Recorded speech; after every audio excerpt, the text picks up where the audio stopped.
Vie est une organisation non gouvernementale qui milite en faveur des enfants, des jeunes et des femmes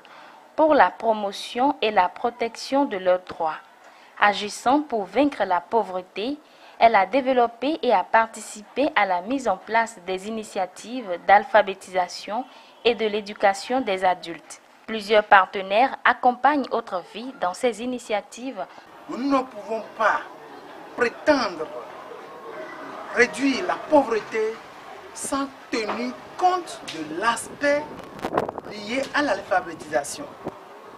Nous ne pouvons pas également dire que nous allons travailler pour la croissance de l'économie locale sans que les populations, les acteurs qui sont censés accompagner le développement à la base ne soient pas en mesure de lire et d'écrire dans leur langue. C'est ce à quoi justement ce défi-là qu'Autre Vie a voulu relever et c'est ça qui justifie notre engagement.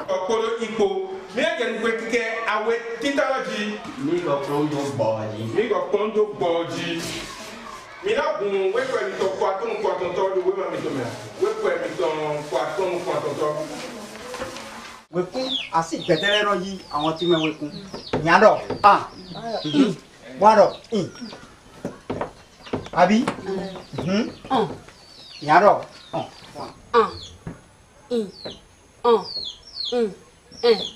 Eka kanjia? Tiaton, Jay, Aweji, Eblo, Wo,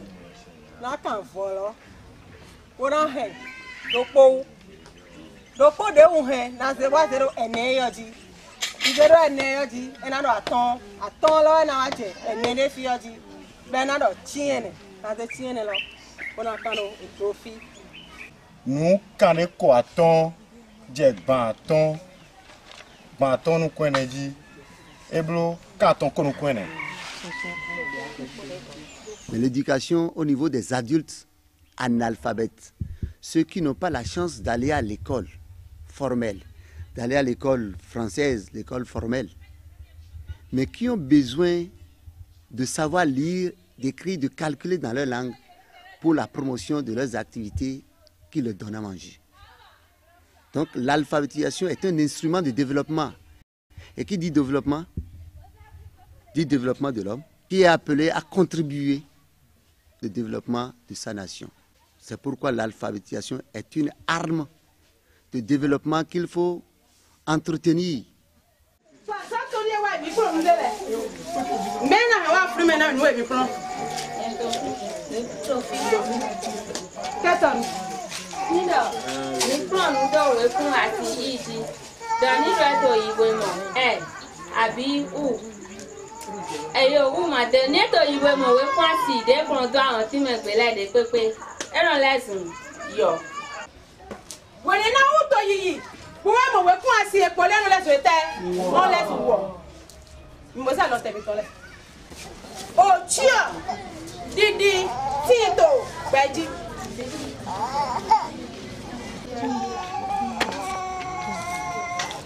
Les principes d'intervention de Autre Vie reposent sur l'implication des élus locaux. Nous avons introduit au conseil communal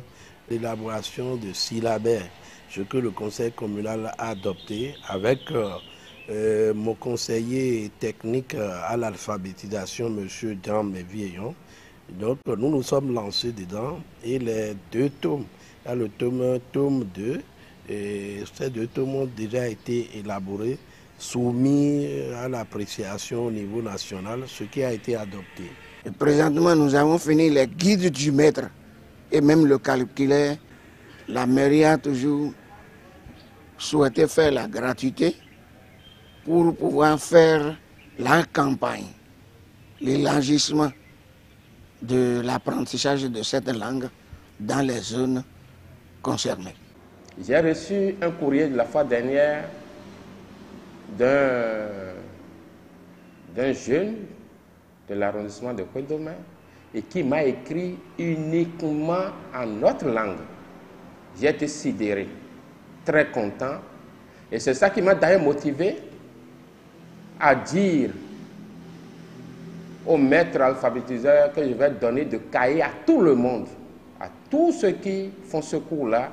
j'ai vraiment envie, ça c'est mon souhait le plus ardent cette fois-ci, que ce centre soit érigé dans tous les villages. Pourquoi pas même 2 centres dans les gros villages. Nous devons créer une ligne budgétaire pour cette affaire pour pouvoir pérenniser l'activité sur le territoire. Et lorsque l'autre vie va se retirer, pour que nous soyons capables nous-mêmes de prendre en charge cette éducation.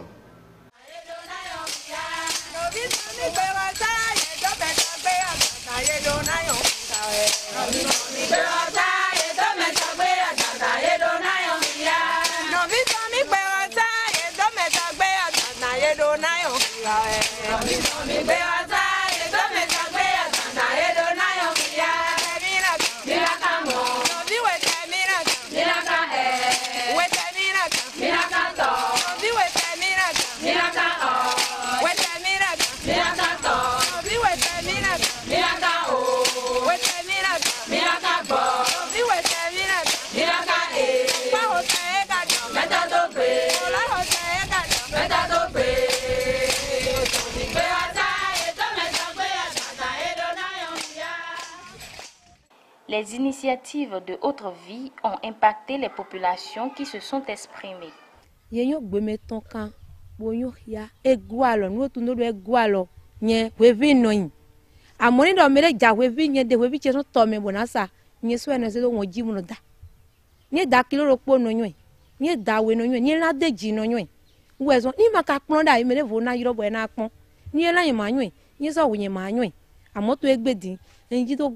Nye ni lado dekuna debo nindo nto loklo mele ndo ni mate mo kwetu eme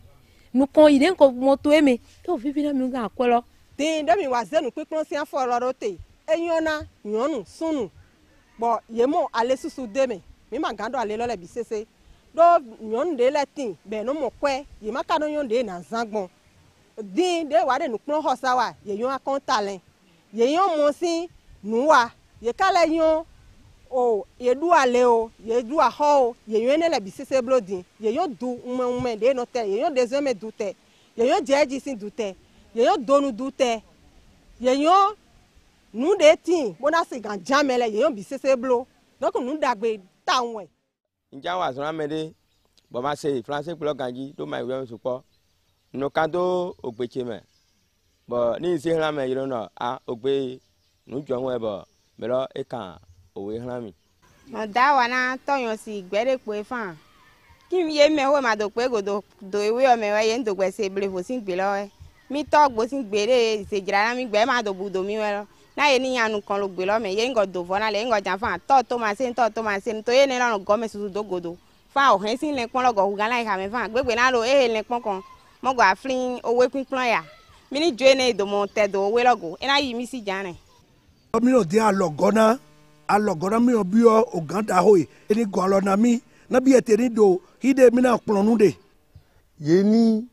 tepona nu ponten ko do propo ni tindo nu ponten eton dagbede moto nyokan nyo hiame no kan we hame bo nido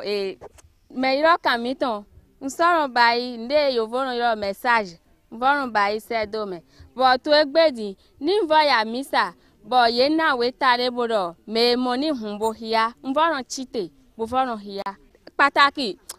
ni mede bo ni adido mi mlo dina kerun bodo ho me to egbedi na de nplonu e logodo ni ho me gbe to ho me na mile no kan we ma bronze da na suje bo ni ego no zebro hia bo ni hia lo e no comprendre don te bo no yiro mi ni ho de mi no pali to chinche mi de leton nu kon yi de ko hen wa na yedin e ko supo do we nu e yedin de we no ho bo mi ka ni mi se do yo vo de wa fi de din me po no bezun po no don ha po we sun po bo no iton to fi de ye kon dero yen ma mo nu kunu je won me dai mi no to te ye jira de na mi do de na jira do we na mi le ma yon nu e to fine ndo e we pe po mi le ma yon ye jira de ye do mi do e pe ina be de mi ton da ya mi na be amo din to aide hun egbe me din me po eno to nu kun van do won lo me bono to pin pon bo yin do e to jijire ni ewe chinchin le mi no do na ire ma o je fi lo ni do po ewe mi no do po ewe nous connaissons les titans bédés hein wana nyeni do we nous we pevide son me e we son kwa nyeto mewe indo nyema no yi nyoka nyoki ya dai bo mo nukunu jenu ne me dai ye na to tita fu mi gbon ale neji bo nyema na nyu edo mo nu gbigbele ho we nte nye na nyu do ni ho nu dado we zon bo mele po ni fonde go mi no se yo vola no yo vogwe do bo so no kan bo mi no mo mi le mi ga no gbe mi don do maga nyoka ulo e so bo nwa bo yin do na kun be na mami ene di osun de di do na so kin kan haru kuro ni do nji ahi me mole nu pa ipa vide no ho ene le flavo ni ma ije don ni wa won do mi nu na kan do we mame bo ni do nje don na ze bo hia na mo ten wo ho bo ba so ji ahi ya nu na kan do we mame bo se sedo be hen na sa sedo mi mo lo kwa watami ton bo ndo na ibo janwe be odin nu na kan we ma kan be na tori nde mi mo se mo nkoto bonje te pa oji na hanu tiri egbe tin ma sebo yon kan lo egoto mi ton dogodo emi pon Nigeria mi défi tadin ni a appareil portable c'est des amis te din ni a ho don din ana mo gbe ta vovo attendez me ana mo Hausa flin Hausa de me Ibo de me Yoruba de me bonne bon benesi to mi ton e mi ozu ma so ngan so tenkun kaka gouvernement mi ton a che pa mi ton ma ngan tenkun kaka bo ogbe mi ozu ton sebo kan ogbe mi ton de mi no do e lo ne gbe me ngan tenkun bo dan go alo na mi bo sere lo mi ozu re tin gbe sin ngan bio appareil le mero mo donc e duro mi do yeni si ngan do vive na nu e ONG lo sin azon de eze o tere e vivi na yen gangan bo me on ba de to lopon ta lo dire ni ele fodi modo hu gan gbeto mon koton so do ambio nu ikun lo sin arigi parce que ego alo na gbeto na do de gbeto ni gbezanson zin volume na do de gbeto ni gbezanson on vime. Réduire l'ignorance des communautés due à l'analphabétisme est une lutte qui demande la conjugaison des efforts des uns et des autres. Ce à quoi Autre Vie s'attelle avec ses partenaires et le gouvernement du Bénin pour réduire la pauvreté en passant par la promotion de l'alphabétisation et de l'éducation des adultes dans nos villes et contrées. Cette initiative a connu un succès et il urge de la pérenniser pour le développement de l'économie locale.